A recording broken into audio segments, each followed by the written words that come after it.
कमरा नंबर 13। यह सिर्फ एक नंबर नहीं है, यह एक ऐसी खामोशी है जो सुनाई नहीं देती, महसूस होती है।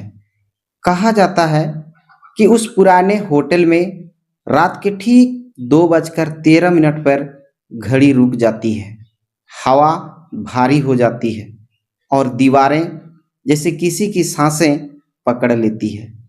और उसी पल कमरा नंबर 13 से एक आवाज़ उठती है, रोने की। लेकिन यह रोना आम नहीं है, यह ऐसा रोना है जैसे कोई इंसान नहीं बल्कि उसकी आत्मा टूट रही हो। और सबसे अजीब बात, उस कमरे में सालों से कोई रहता ही नहीं, फिर भी हर रात वही आवाज़ बिल्कुल साफ, बिल्कुल पास से आती है। और जो भी उस आवाज़ को सुनने की कोशिश करता है वह या तो गायब हो जाता है या फिर वापस आकर खुद को पहचान नहीं पाता। साल 2017, जुलाई महीने की एक भारी बारिश वाली रात। आसमान में बिजली लगातार चमक रही थी और पहाड़ी सड़कें कीचड़ और पानी से भर चुकी थी। सौरभ अपनी कार चला रहा था। वह एक कंपनी मीटिंग से लौट रहा था, लेकिन मौसम इतना खराब हो गया था कि आगे रास्ता दिखना भी मुश्किल था। मोबाइल नेटवर्क पहले ही गायब हो चुका था, जीपीएस भी काम नहीं कर रहा था। बस दूर दूर तक जंगल और अंधेरा। तभी बारिश के बीच उसे एक हल्की रोशनी दिखी। एक पुरानी इमारत, लकड़ी का बोर्ड टिमटिमा रहा था, हिल व्यू होटल। सौरभ ने राहत की सांस ली, कम से कम रात यहाँ कट जाएगी। जैसे ही वह अंदर पहुंचा, सन्नाटा उसे चौंका गया। यह कोई सामान्य होटल नहीं था। रिसेप्शन पर एक बूढ़ा आदमी बैठा था, उसकी आंखें झुकी हुई थी। लेकिन जैसे ही सौरभ आया, उसने धीरे धीरे सिर उठाया। उसकी आंखें असामान्य रूप से डरावनी थी, जैसे उसने कई रातें सोई ही ना हो। सौरभ ने कहा, कमरा चाहिए? बूढ़ा कुछ सेकंड चुप रहा, फिर धीरे से बोला, सिर्फ एक ही कमरा खाली है। कौन सा? बूढ़े ने बिना किसी भावना से कहा, कमरा नंबर 13। यह कहते ही सौरभ के कान को छूते हुए एक हवा का झोंका गुजर गई, सन। लेकिन सौरभ ने ध्यान नहीं दिया। ठीक है, दे दीजिए। बूढ़े ने चाबी दी, लेकिन उसके हाथ कांप रहे थे, जैसे वह चाबी नहीं कोई शराब दे रहा हो। फिर उसने धीरे से कहा, रात में कोई आवाज आए तो दरवाजा मत खोलना। सौरभ रुका। क्यों? बूढ़ा कोई जवाब नहीं देता, बस दीवार की तरफ देखने लगता, जैसे वहां कुछ छिपा हो।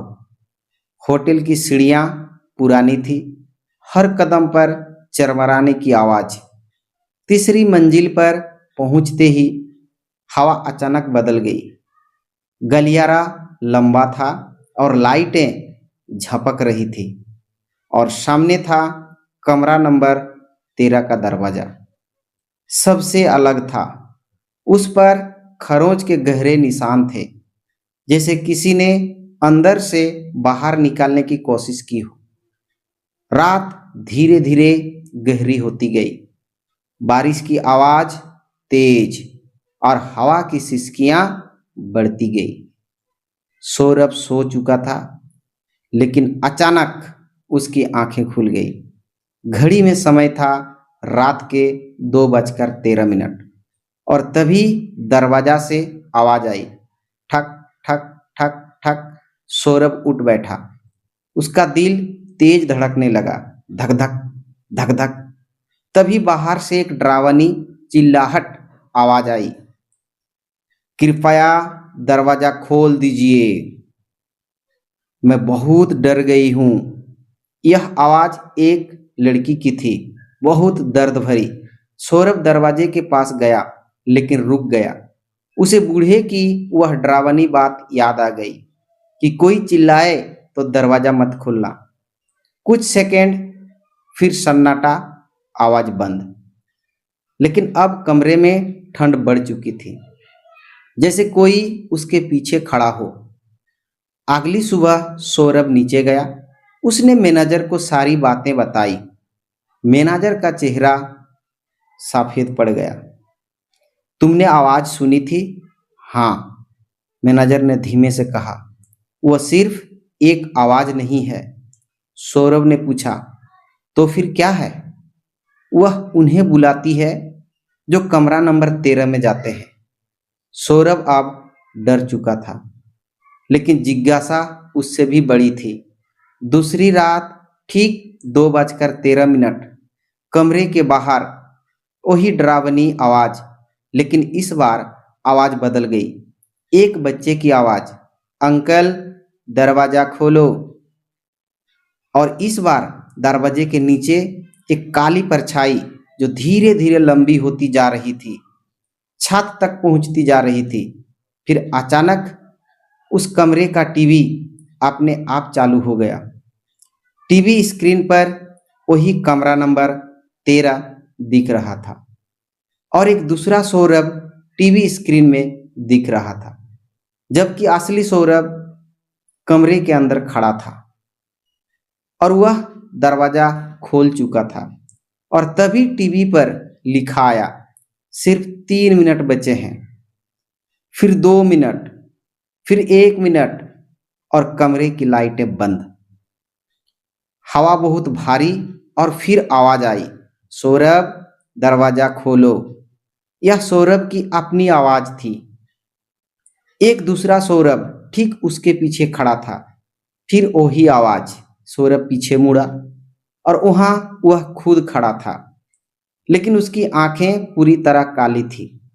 मैं 20 साल से यहां फंसा हूं। फिर एक अजीब डरावनी आवाज के साथ दरवाजा अपने आप खुल गया। होटल की सारी परछाइयां एक एक करके बाहर आने लगी। हर परछाई एक खोया हुआ इंसान थी। सभी परछाई एक साथ बोले, अब अगला तुम हो। सौरभ चीखा, लेकिन आवाज गले के अंदर ही दब गया और फिर वह काला अंधेरा सब कुछ निकल गया। अगली सुबह कमरा नंबर 13 खाली था।